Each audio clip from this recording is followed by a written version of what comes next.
Bonjour et bienvenue dans ce nouvel épisode d'État des lieux.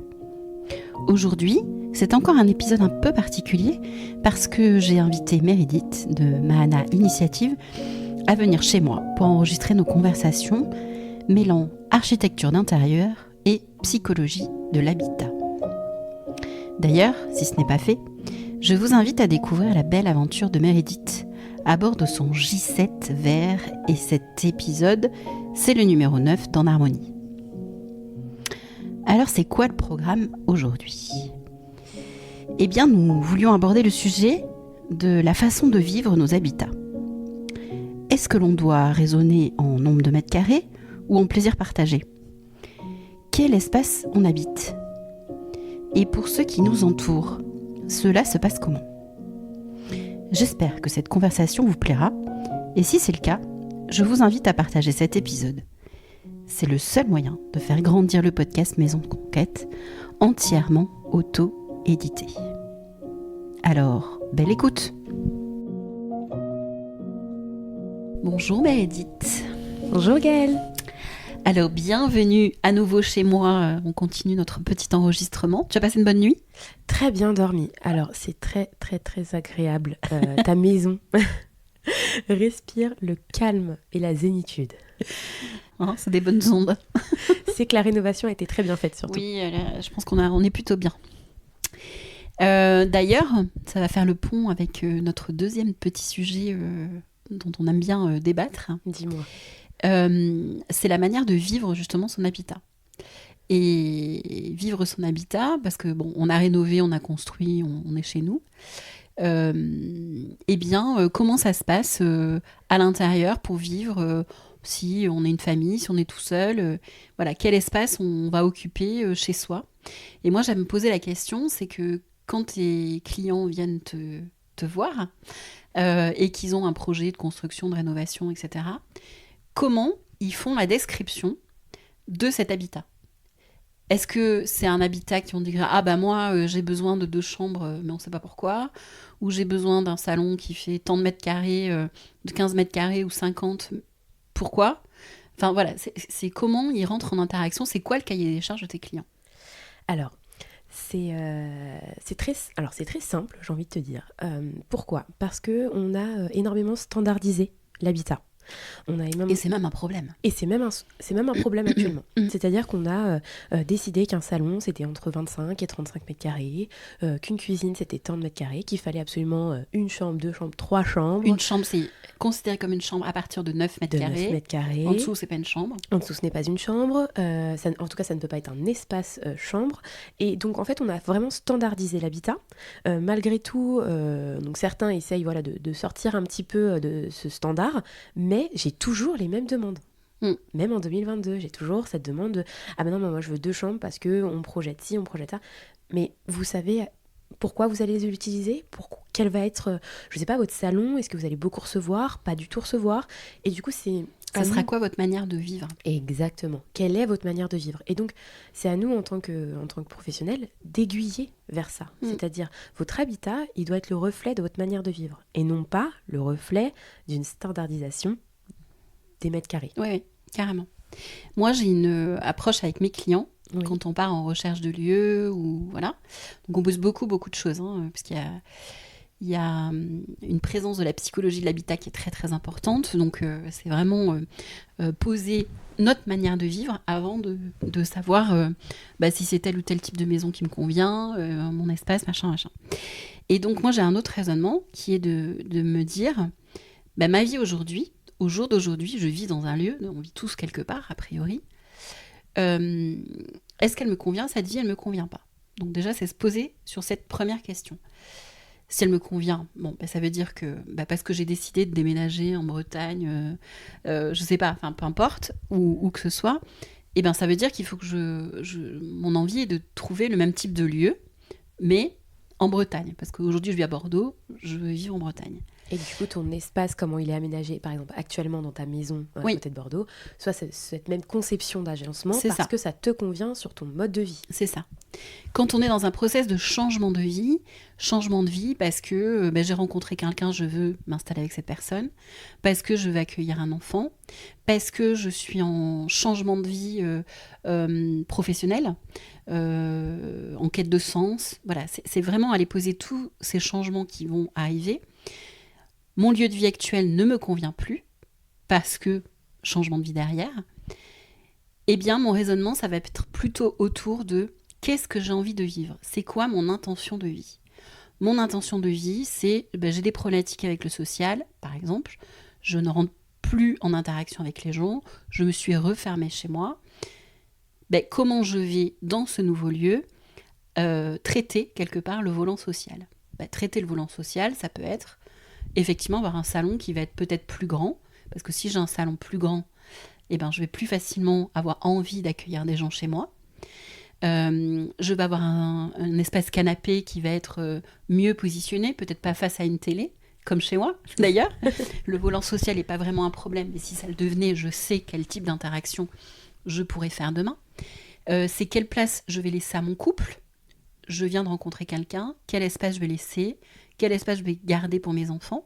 Là aussi, si je prends mon exemple, moi, mon cahier des charges, quand on a acheté avec mon amoureux, qui n'est pas le papa de mes enfants, c'était dans cette relation de couple, je ne veux pas oublier la femme que je suis, donc ma relation avec mes enfants est aussi importante que ma relation de couple.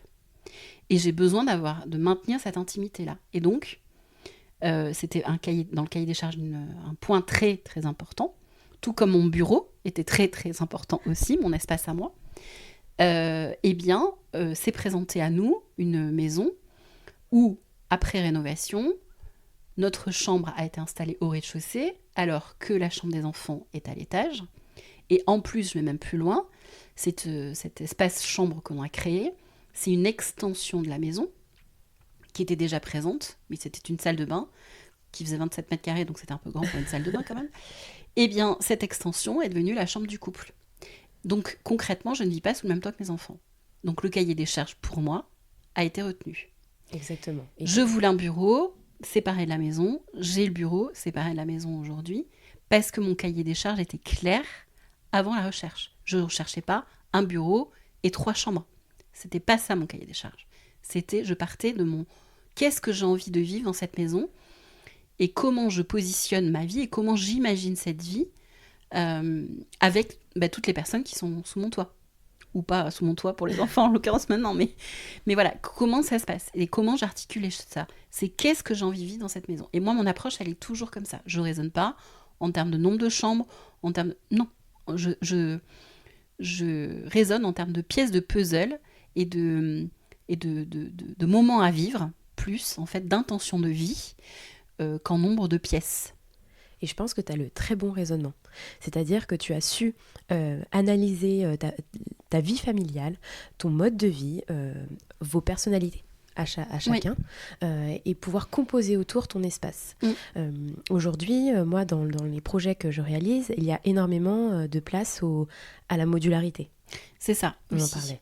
Parce qu'on n'a pas tous la chance de vivre dans... bien sûr. La chance ou pas d'ailleurs, mais on ne vit pas dans les mêmes contraintes, avec les mêmes contraintes. Exactement. Si on vit proche de Bordeaux ou ailleurs et en plein centre de Paris. Exactement. Donc il y a une contrainte financière qui est là aussi.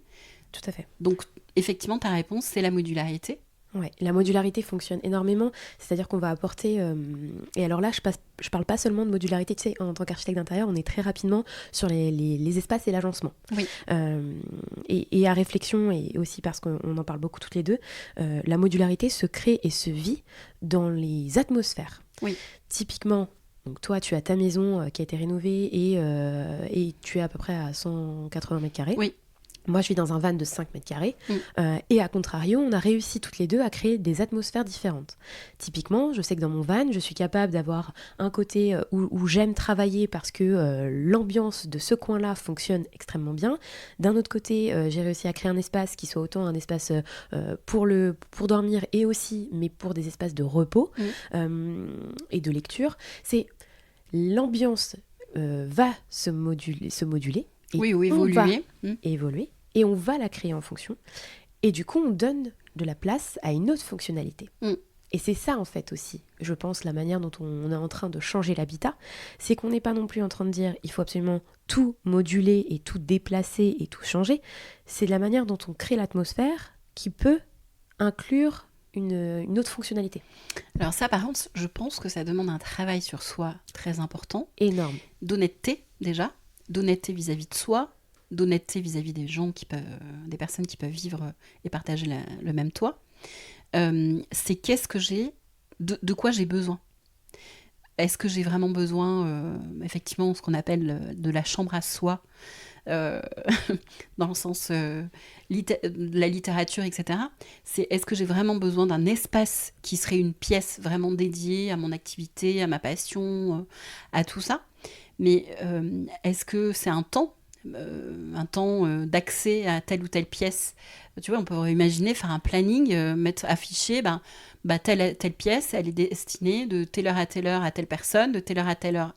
Voilà, et avoir une seule pièce pour toute la famille qui serait un temps partagé. Un temps partagé. Donc, pour moi, Pourquoi un pas espace, c'est aussi bien un espace en mètre carré qu'un espace en temps, qu'un espace à l'intérieur de soi que l'on laisse à disposition. Mais pour ça, ça veut dire qu'il faut être honnête vis-à-vis de soi et de ses besoins, mais vis-à-vis des autres aussi. Pour leur laisser aussi cet espace-là à un moment donné. Exactement, et que chacun en fait puisse exprimer et tout simplement pouvoir utiliser l'espace comme il le souhaite. Et encore une fois, là aussi où on parle d'espace, parce que je pense que ça nous a énormément marqué ces derniers temps où on a eu les confinements, où il a fallu aussi trouver des espaces, et non pas, je parle pas de volume, mais du coup de personnalité et de bien-être à soi, pour se retrouver. C'est-à-dire que quand on a vu des familles se retrouver à 4-5 dans 50 mètres carrés et avoir la vie de famille, la vie professionnelle, la vie de couple dans ces 50 mètres carrés, c'est lourd, c'est très très lourd. Mais parce que là aussi on a subi les choses.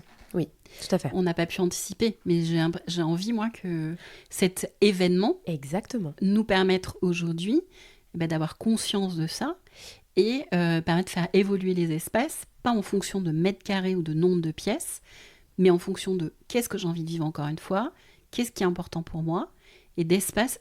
C'est pour ça que je fais toujours le lien avec le corps, parce que c'est pareil, dans notre corps et dans notre journée aussi d'activité, si on laisse peu de temps à notre propre espace, à nos besoins à nous, nos propres besoins, hors de notre travail, notre vie de famille, le temps des courses, etc., etc.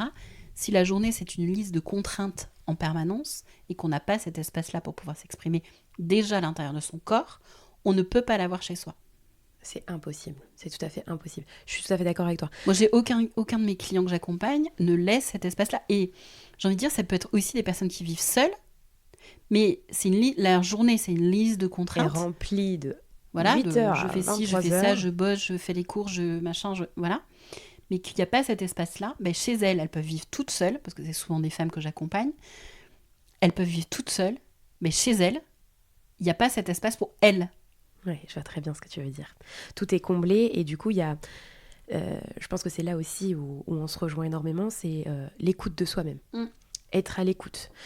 Typiquement, quand on va justement décider de réagencer pour vivre quelque part, quand on décide d'agencer sa journée pour pouvoir la réaliser, il y a une vraie écoute. Oui. Là où on apporte cette part d'écoute, on vient tout simplement combler toutes les parts de soi-même. Et donc, que ça soit dans un espace réel, en pièce de vie, ou que ça soit dans des temporalités, ça vient vraiment créer nos besoins, nos envies, les combler, et donc du coup on s'écoute. Et pour le coup il n'y a pas mieux que de pouvoir s'écouter, de pouvoir comprendre ses besoins. Et de les exprimer. S'il y a d'autres personnes avec qui tu partages l'espace. Exactement. Et là où je te rejoins énormément, c'est sur le côté aussi de pousser les clients aussi à nous confier ces choses-là. On parle d'habitat, on parle d'intimité. Mon métier, ton métier, on parle d'intimité, on est chez eux. Et du coup, quand ils ont cette faculté à tout simplement échanger et à nous confier leur manière de vivre, mais on peut répondre à toutes leurs demandes et leur volonté d'habitat. Alors, et puis, il faut surtout pas se dire que c'est intrusif, en fait. Non. Nous, on fait pas ça avec une, Non. une idée de malsaine, de dire, mais comment ils vivent, ces gens? Non, du tout. Non, c'est pas ça du tout. C'est vraiment... euh, eh ben, c'est aussi confier ses peurs, ses craintes, etc. Et moi, mon métier, des fois, peut être apparenté à celui d'agent immobilier. Moi, je suis tout sauf agent immobilier, parce que mon raisonnement, il est complètement à l'inverse. C'est partir de l'humain, et moi, je fais de l'humain, en fait. Hein. Je fais de l'humain, et j'essaie de créer un dialogue entre le lieu qu'on habite et l'humain et le lieu à venir, qui servent nos vies, en fait. Moi, je vois l'habitat comme un outil de développement personnel, même si je déteste cette expression-là. Mais je pense que c'est assez parlant. C'est de quoi j'ai envie dans ma vie. De quoi j'ai envie. Et c'est pas j'ai envie d'avoir une maison, j'ai envie de devenir propriétaire. Pourquoi j'ai envie de devenir propriétaire? Pourquoi je vais partir sur un projet de rénovation? Qu'est-ce qui vient nourrir ce projet-là? Pourquoi je vais partir sur un projet de construction? Qu'est-ce que j'ai besoin de réparer quand je fais de la rénovation? Voilà. Et qu'est-ce que j'ai envie de vivre? Et etc. Et donc, on va dénouer la pelote, pour faire les choses en conscience. C'est pas une histoire de se torturer le cerveau. C'est histoire de faire les bons choix et d'être sur le juste endroit au juste moment. Et puis d'apporter, c'est ce qu'on souhaite toutes les deux à travers nos métiers, d'apporter un vrai bien-être. C'est-à-dire que son chez-soi, ce n'est pas seulement... on a beaucoup ce débat sur le fait, je mets un beau revêtement, je mets un beau tapis. Est-ce que c'est beau ou pas beau, quoi? Est-ce que c'est beau ou c'est pas beau? C'est pas seulement ça. Non. L'habitat, c'est être bien. Alors, en ça en toute fait honnêteté, partie. voilà, ça en fait partie. Hein. Le On beau, va quand même être très... honnête. Oui, mais bien sûr. Le beau, c'est très subjectif. On a chacun notre appréciation Exactement. du beau, mais honnêtement, ça en fait partie. Ça en fait partie. Mais encore une fois, c'est que ce que je te disais hier justement, Ouais. c'est est-ce que je fais de la chirurgie esthétique? Est-ce que je me maquille pas? Ouais. C'est, on va dire que c'est la partie externe de tout ça. Exactement. Voilà, c'est ce qu'on donne à voir au monde. À on voir peut au avoir monde. une très belle maison, un très bel appartement, ça peut être très beau, mais s'il n'y a pas d'âme à l'intérieur, s'il n'y a pas notre personnalité, ça n'a pas de sens en fait. Ça n'a pas de sens. C'est très froid. C'est très froid et c'est du coup on a du coup cet apparat, tu vois, de matériaux, de revêtements, mais on n'a pas vraiment ce ressenti, son chez soi. Et du coup forcément l'habitat ne va pas du tout le ressentir et tu ne vas pas le faire ressentir aux gens qui vont entrer chez toi. Alors que si tu arrives à contextualiser la manière dont tu veux vraiment, je sais pas, te poser dans un coin de ta maison pour pouvoir lire un livre, la manière dont tu souhaites être dans une bulle quand tu as besoin de prendre du recul par rapport à ta vie de famille ou ta vie professionnelle, ou c'est justement encore un autre sujet, les liens que tu veux créer autour d'une table, autour d'un canapé, autour d'un salon. C'est plus le côté vraiment créer son habitat, mais tout en le réfléchissant pour le vivre, plutôt que le créer pour répondre à simplement je veux une chambre, je veux un salon, je veux une cuisine. Oui. Parce que aussi, ce que tu disais aussi, c'est tout ce qui est modularité. Oui. Voilà, je pense que j'ai une image de quelqu'un qui a besoin de revenir au corps en permanence parce que ça lui fait du bien, homme ou comme femme, hein, peu importe.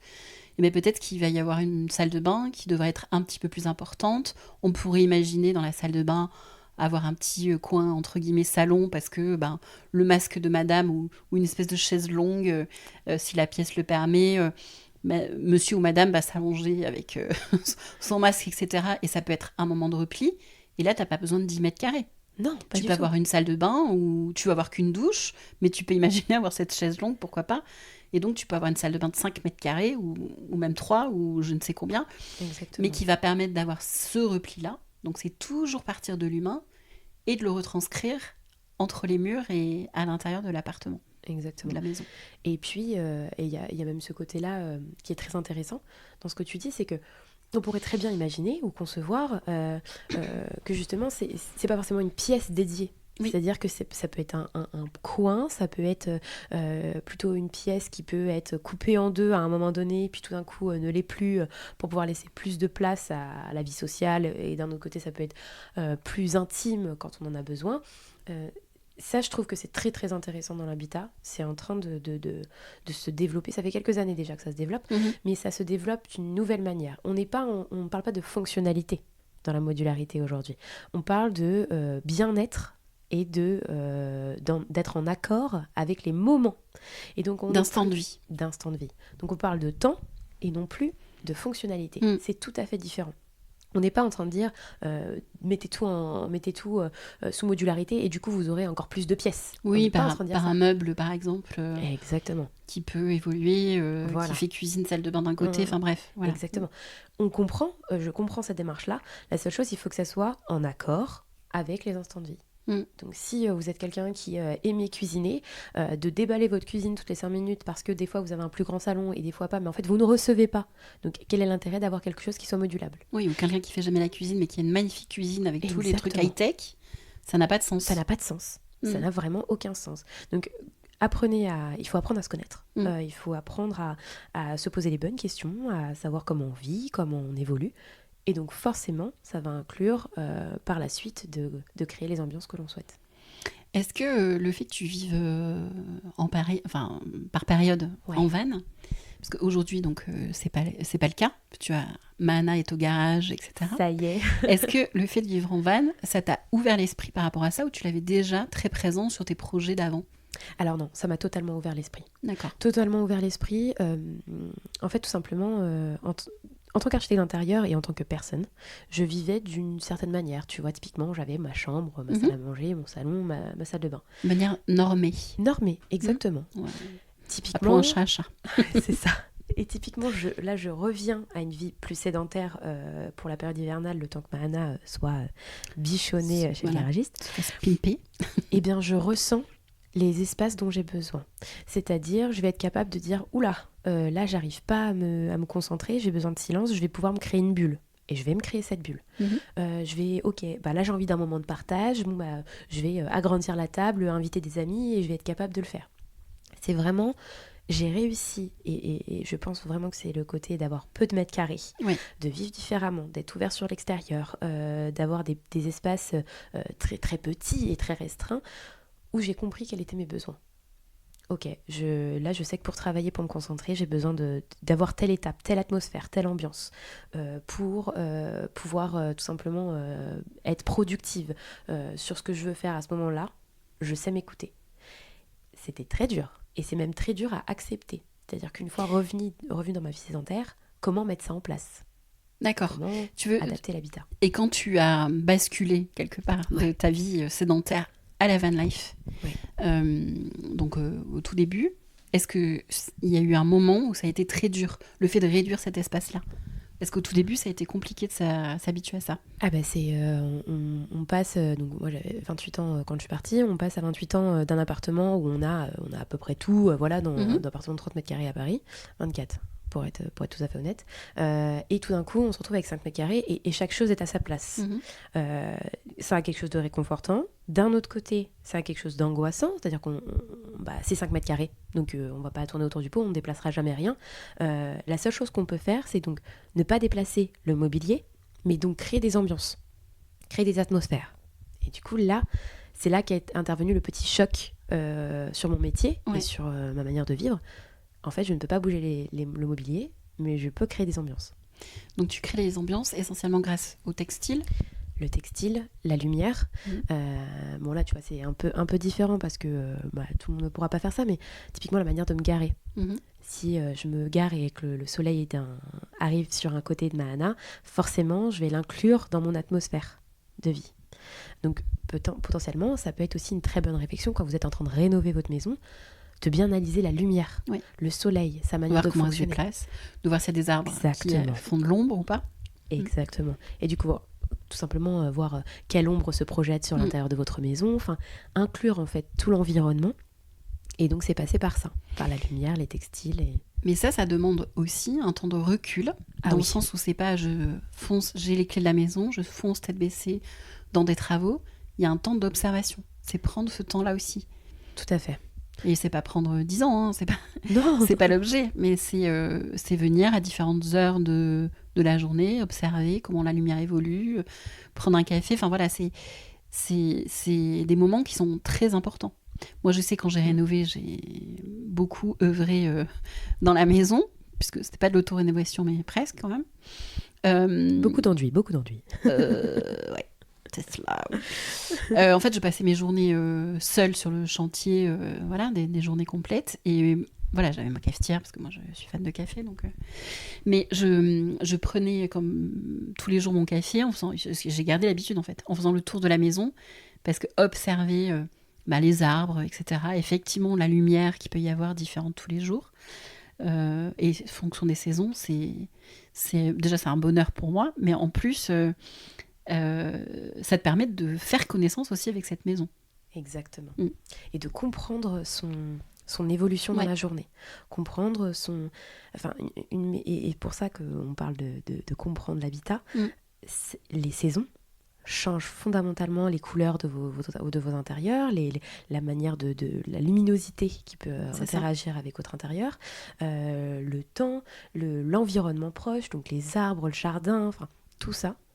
C'est un pur bonheur de comprendre son habitat et donc de forcément interagir avec. Ouais. Donc toi, tu l'as fait, cette démarche? Oui, je l'ai fait parce que, en fait, comme je travaille de la maison ou je pars en balade à droite à gauche, donc, mais quand je travaille à la maison, fonction de ce que j'ai à faire ou ce que j'ai envie de faire aussi, des fois, eh bien, je ne vais pas travailler au même endroit. J'ai un bureau. Bon, ça, j'ai mon bureau qui est très clair, qui est hyper agréable, qui est mon espace, etc. Pour autant, il y a des choses que je ne peux pas faire dans ce bureau.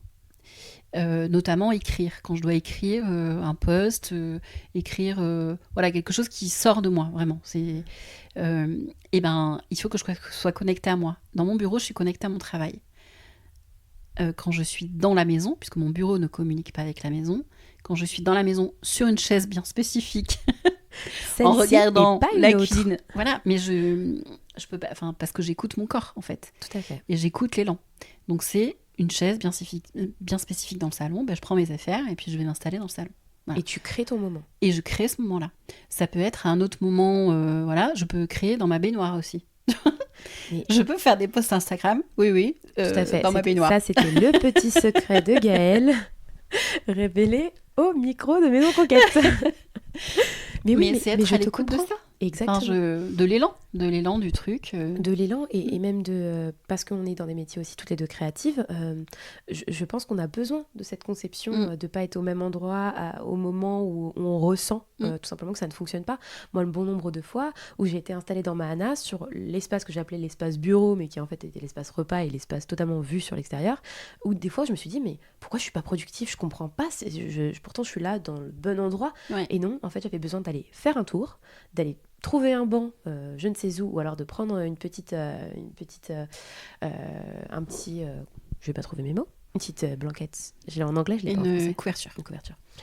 Et de la poser et de trouver mon moment. Ouais. Et tu vois, c'était totalement différent. Je n'étais pas dans la vie intérieure de mon van, j'étais partie créer mon moment à moi, à l'extérieur. Ouais. Et ça va parfaitement introduire notre troisième thématique. C'est pas faux. Hein, qui est effectivement comment on arrive à se connecter. Est-ce qu'on se connecte que chez soi à ces moments-là, ou est-ce que justement on peut partir à l'extérieur? Comment ça se passe? Est-ce qu'on amène notre maison sur nous? Est-ce qu'on va au coffee shop?